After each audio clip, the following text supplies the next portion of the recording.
അങ്ങനെ നാം ഇനി മനുഷ്യരുടെ ചതിയാലും ഉപായത്താലും തെറ്റിച്ചു കളയുന്ന തന്ത്രങ്ങളിൽ കുടുങ്ങിപ്പോകുവാൻ തക്കവണ്ണം ഉപദേശത്തിൻ്റെ ഓരോ കാറ്റിനാൽ അലഞ്ഞുഴലുന്ന ശിശുക്കൾ ആയിരിക്കാതെ സ്നേഹത്തിൽ സത്യം സംസാരിച്ചുകൊണ്ട് ക്രിസ്തു എന്ന തലയോളം സകലത്തിലും വളരുവാൻ ഇടയാകും.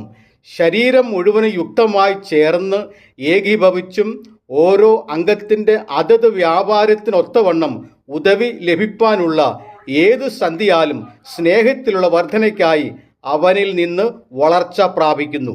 എഫെസ്യ ലേഖനം 4-ാം അധ്യായം 13 മുതൽ 16 വരെയുള്ള വാക്യങ്ങൾ. ദൈവത്തിൻ്റെ വചനത്തിൻ്റെ അടിസ്ഥാനത്തിൽ സത്യ ഉപദേശത്തിൽ നാം ഉറച്ചു നിൽക്കുകയും മനുഷ്യരുടെ ചതിയാലുള്ള ദുരുപദേശങ്ങളിൽ ആടി ഉലഞ്ഞു പോകാതെ സത്യവചനത്തിൽ യഥാസ്ഥാനപ്പെട്ട് ദൈവത്തിന് മഹത്വം കൊടുത്ത് ജീവിച്ചനുഗ്രഹിക്കപ്പെടുവാൻ ദൈവം നമ്മെ സഹായിക്കട്ടെ. ആമേൻ.